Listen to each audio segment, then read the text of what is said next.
Le journal des médias avec Cyril Lacarrière. Bonjour Cyril. Bonjour Philippe, bonjour à toutes, bonjour à tous. Alors on est lundi, il fait soleil, tout est prêt, le menu du jour. À la carte, les médias qui ont la cote, une femme qui a de l'influence, une série française qui plaît aux ados et un banquier qui remonte le bout de son nez. Justement, il est accusé de vouloir vendre Le Monde, le journal Le Monde. Il avait disparu de la circulation depuis quelques mois, il se défend. Mesdames, messieurs, voici Mathieu Pigasse. Je n'ai pas l'intention de céder le co-contrôle du groupe Le Monde. Voilà pour la petite phrase d'intention. Mathieu Pigasse est donc réapparu samedi matin dans les colonnes du Figaro pour dire deux choses. La première, c'est qu'il est toujours favorable au droit d'agrément accordé à la rédaction du Monde pour se choisir un nouvel actionnaire.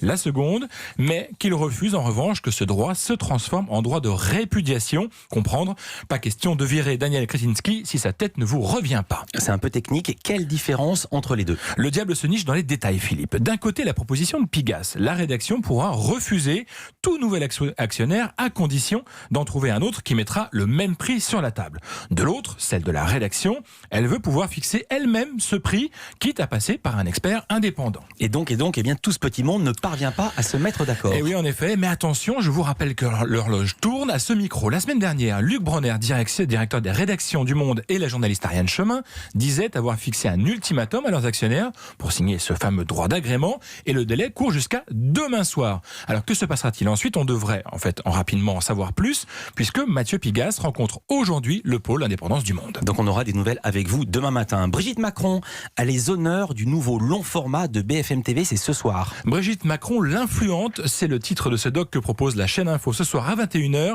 Tout est dans le titre, c'est le rôle de la femme du chef de l'État auprès de son mari qui est décrypté ici. Est-ce que c'est elle qui a poussé au choix de Jean-Michel Blanquer comme ministre de l'Éducation? A-t-elle tenté de sauver la place de Françoise Nyssen lorsqu'elle était ministre de la Culture? Et quel rôle a joué Brigitte Macron dans la création d'un poste de secrétaire d'État à la jeunesse après la diffusion d'un documentaire consacré aux enfants placés?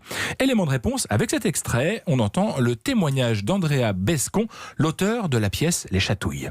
Déterminée, à la limite de l'ingérence, Brigitte Macron consulte sur ce dossier. 9 jours après la diffusion du documentaire, Adrien Taquet est nommé par le Premier ministre. C'est vraiment elle qui a boosté les choses pour que le président s'y engage. Et je sais que si aujourd'hui on a un secrétariat, c'est grâce à elle majoritairement, quoi.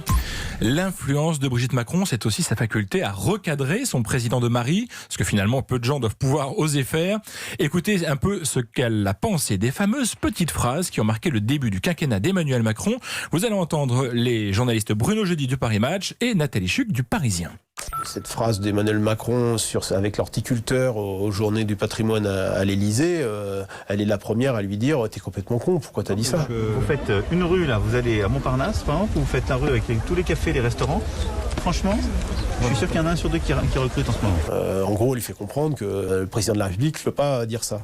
Pas toi, pas maintenant, pas ça, quoi. Elle a détesté toutes les petites phrases. Traverser la rue pour trouver du boulot, les feignants, les gens qui ne sont rien.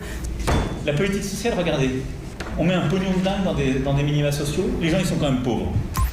Brigitte Macron, l'influente, c'est donc ce soir sur BFM TV. Un rendez-vous important pour la chaîne Info, cette case du long format, réunit en moyenne 685 000 téléspectateurs. Un rendez-vous devenu mensuel depuis janvier dernier. Et vous avez reconnu la phrase « pas toi, pas maintenant, pas ça » ? Mais oui, c'est Thierry Gilardi qui dit ça à Zinedine Zidane quand il met son coup de boule à Matteo Materazzi. Voilà, c'est ça la culture finale de Tout Coupe du Monde. à fait autre chose. Cette série est devenue un phénomène chez les jeunes.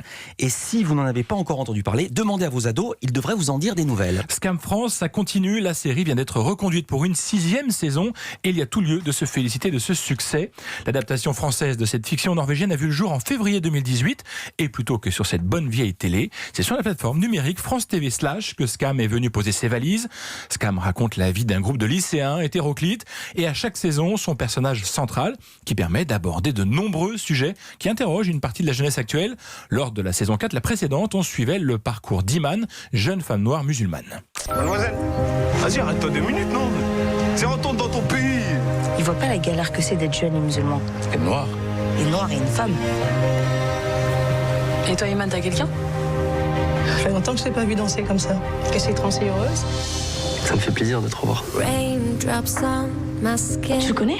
C'est un pote d'Idriss. Putain, comment il danse trop bien. Tu viens avec nous vendredi? Tu seras là? Peut-être. Faudrait pas que je pense que tu m'aimes bien, quoi. Ça risque pas d'arriver. Hein. attention, d'accord? Je connais les garçons, peu importe leur couleur. N'oublie pas qui tu es. Grâce principalement à Scam, France TV Slash commence à faire son trou du côté du service public, au point que Delphine Arnott, la présidente de France Télé, avait annoncé son intention de multiplier par 5 son budget d'ici l'année prochaine, soit environ 10 millions d'euros par an. Il est temps d'appuyer sur le champignon. Les vidéos des 4 premières saisons de Scam ont été vues plus de 80 millions de fois selon France Télévisions. Dis donc, appuyer sur le champignon, j'avais pas entendu ça depuis des années. Comptez sur moi pour m'en sortir des questions 18. Question. En quel média d'information le public a-t-il le plus confiance? En France, on a parlé d'eux en début de journal. C'est la marque Le Monde qui demeure incontestablement la plus fiable aux yeux de nos concitoyens. C'est ce qui ressort d'une étude du Reuters Institute. Le Monde devance Le Figaro et Mediapart, seul pure player, c'est-à-dire média uniquement numérique, à surnager. Évidemment, question perfide, en queue de peloton.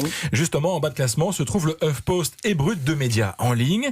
Et un autre média dont on a parlé ce matin, c'est BFM TV, qui fait figure de marque la moins digne de confiance. Encore une fois, toujours selon le Reuters Institute de l'université anglaise d'Oxford. Oui, je vais pas me faire leur avocat, mais ils n'ont pas testé toutes les marques, parce qu'il y a plein de sites auxquels j'ai fait moins confiance que ceux que vous venez de citer. Les principales marques d'information, effectivement. Allez, en voiture Simone. Merci beaucoup Cyril Lacarrière, à demain. Ça aussi, c'était moderne. L'info média.